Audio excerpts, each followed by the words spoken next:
Comic fam at the table, really special day. Hit the subscribe button, slap the like button. I have this poster here, and it's really cool. It's Robin, and a lot of you are going to recognize this because you're going to see that it's a modern take of the character, but it is definitely doing George Perez and Marv Wolfman like justice here because the character design was redone. And I'm sitting on the mic today with the person responsible, Jonboy Meyers. How you doing?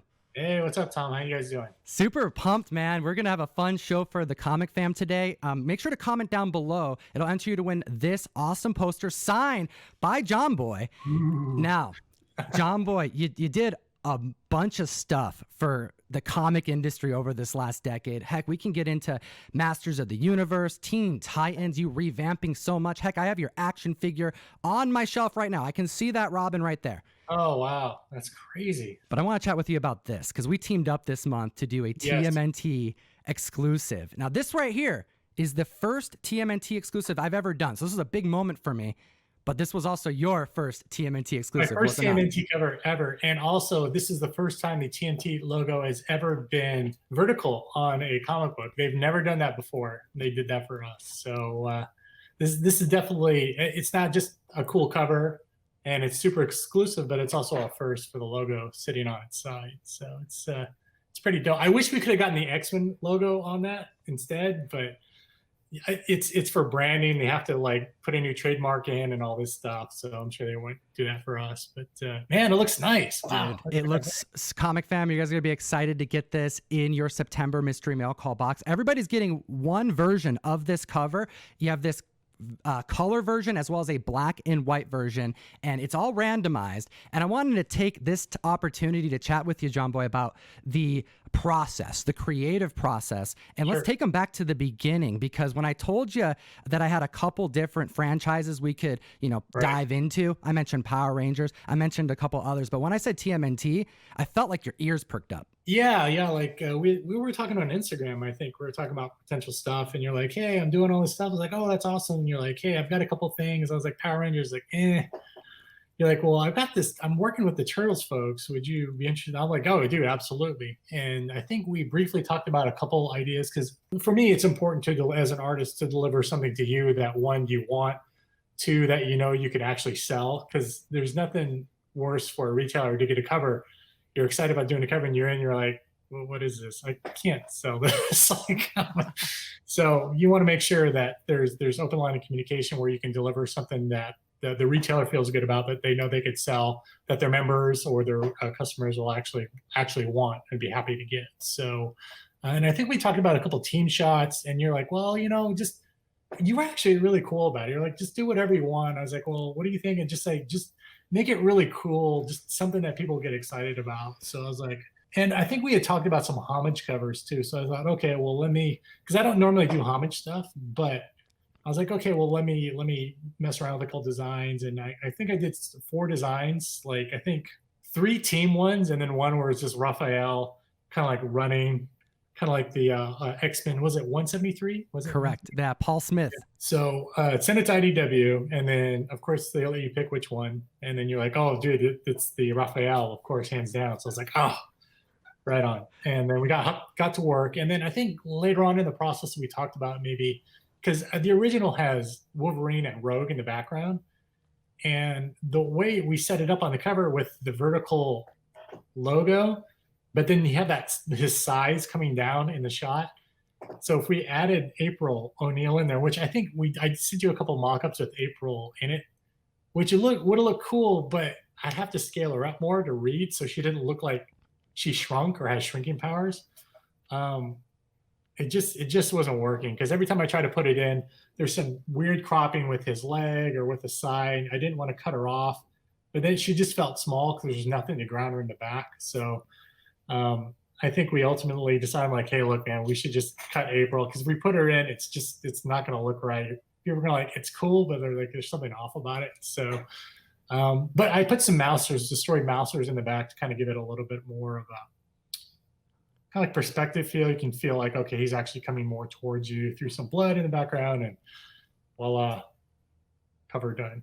Well, it came out wonderfully, and I think a part of the process that may surprise a lot of the members is just how many takes, different renditions of the cover that you made prior to figuring out what that final was going to be like. I mean, heck, there are over 6 different designs that I was looking at just to consider before even realizing that we were going to go with this particular turtle. Now, the first thing I wanted to mention, because I want to talk about the homage conversation for sure. Right. But the first thing I want to mention is, you know, when you picked Raphael to go on this cover, he was the only turtle in the prelims that you picked out from the team. I want to know why Raphael. I love Raphael. He is kind of like the team powerhouse, the team badass. And I think I was a huge Raphael fan from the first movie. You guys must be studying the Bridge book of ninja fighting.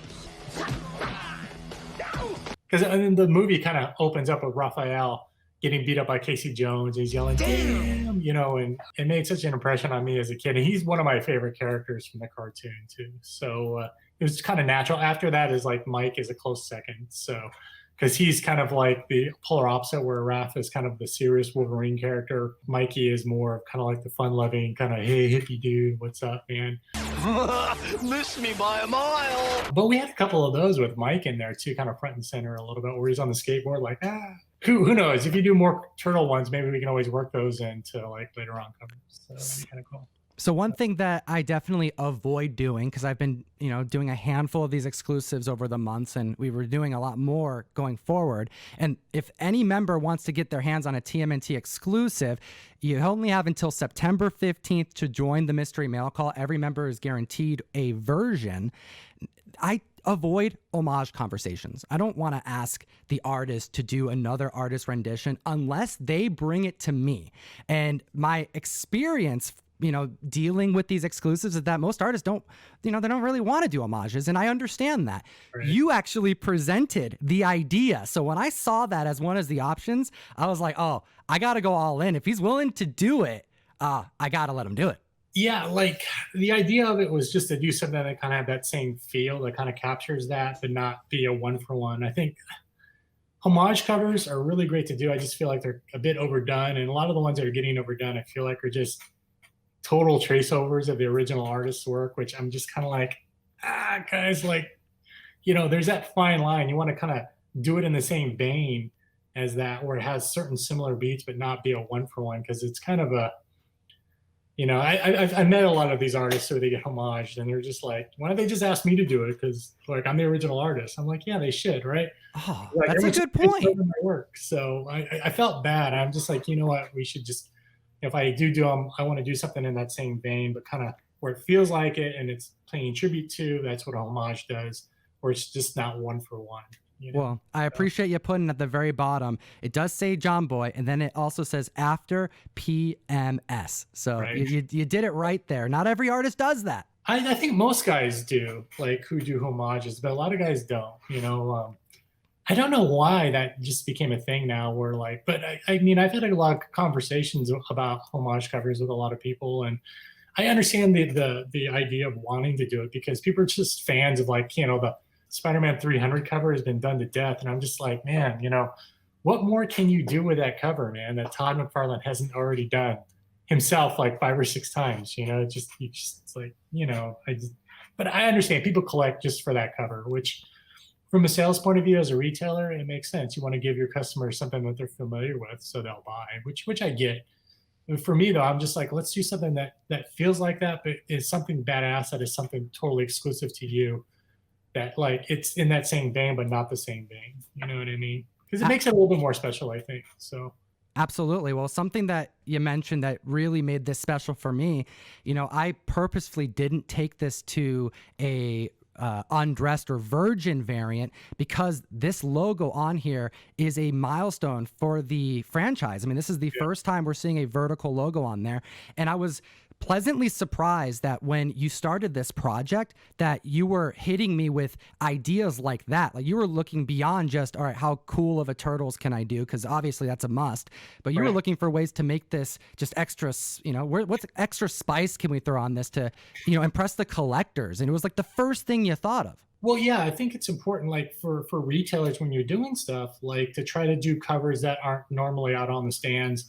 And I like to mess with the design of stuff. I even try to work the logo into part of the image, so it kind of feels like it's foundational to the image a little bit. So, I mean, I think all the ones that I did, they're all vertical sideways logos. The first four I think I sent you, even IDW, and they're like, well, we got to talk to Nickelodeon about this because no one's ever done this.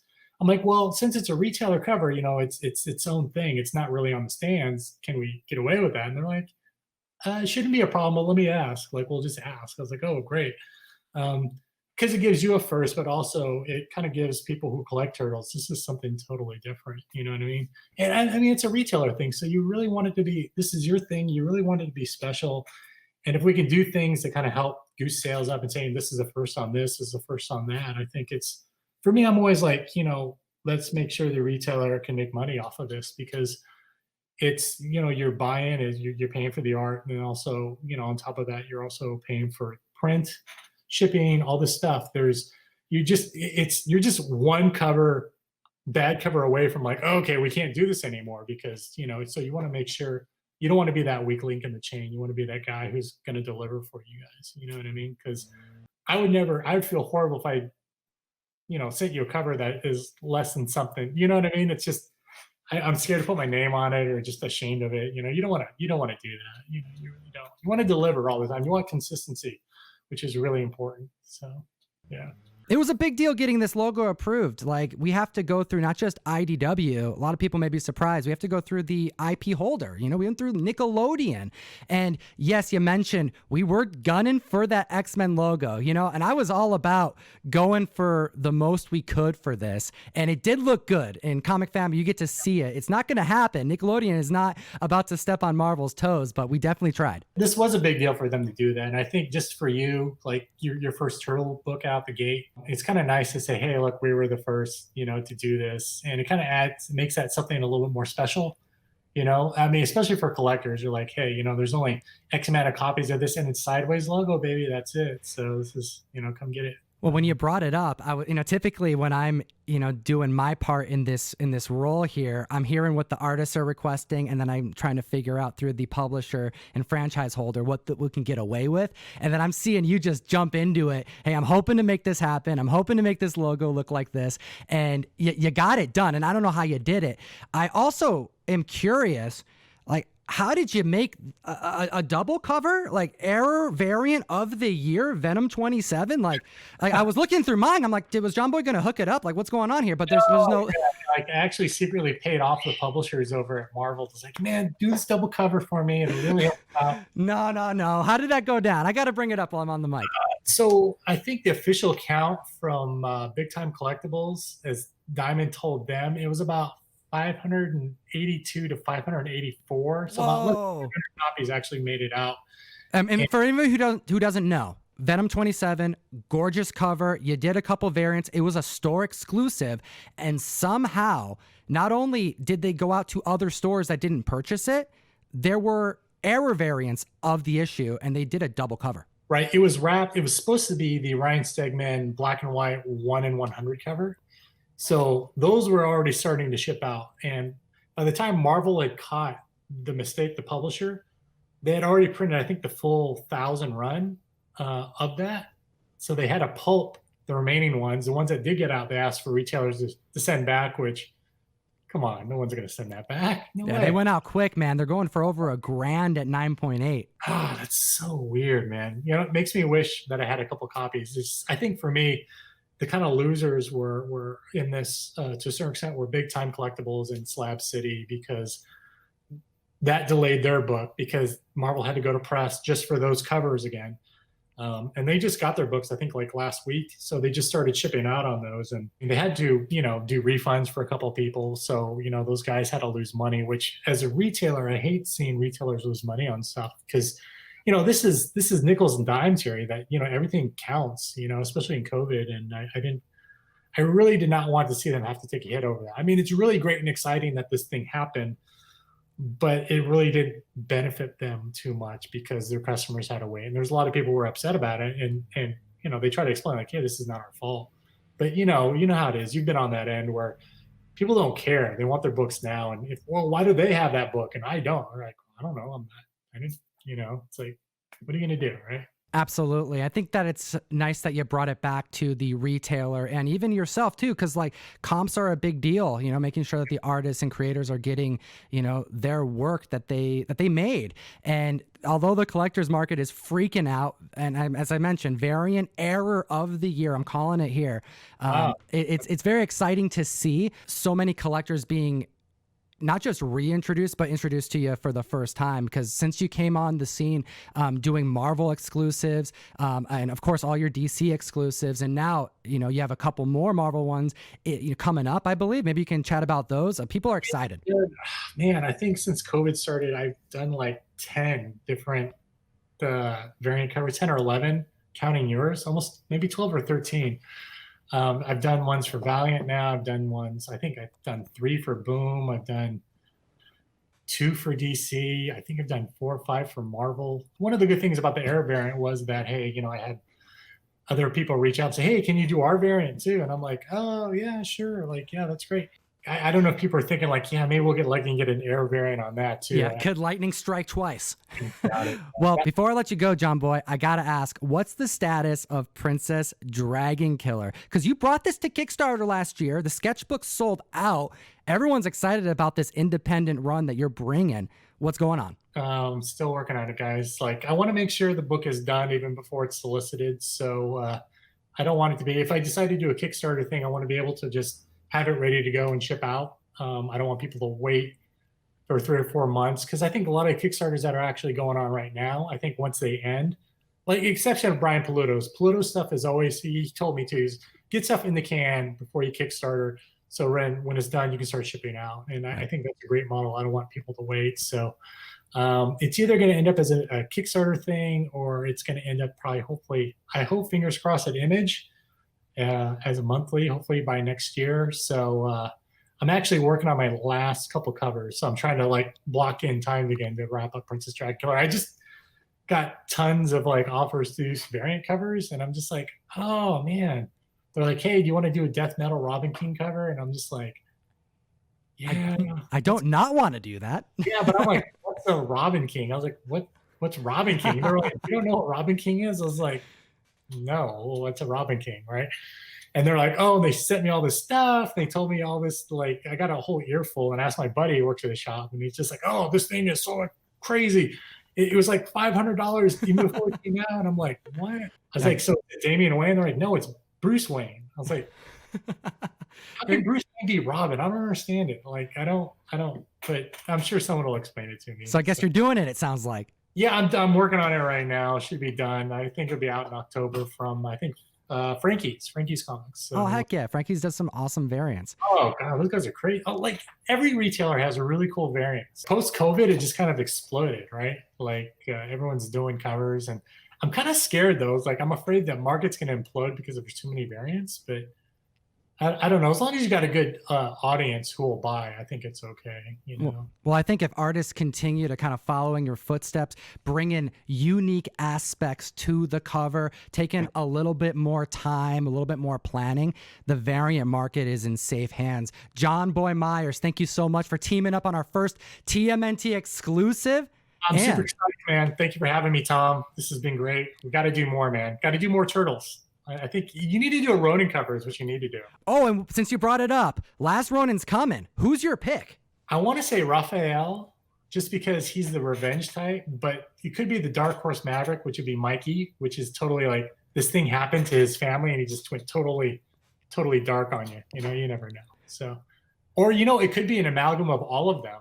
Ooh. Maybe they're all something happened. They got merged into one super turtle. Who knows? I've been throwing this on the mic here and there. What if they don't tell us? I think that's actually the way to go, and people do not like that prediction. Dude, no way. That would be awesome, because you're always left wondering who is the Ronin, because everybody's mutated in this new world, this new future. So that actually would make sense to not do it. Don't spoil it. You're like let it be. We don't know who it is. You know what I mean? Ooh. That actually adds more mystery, and it makes it you're more involved in the story, because then you're not wrapped up on your preconceived notions of like, well, oh, this is Mikey, so he's going to break out the nunchucks any second here. Yeah, don't give them what they want.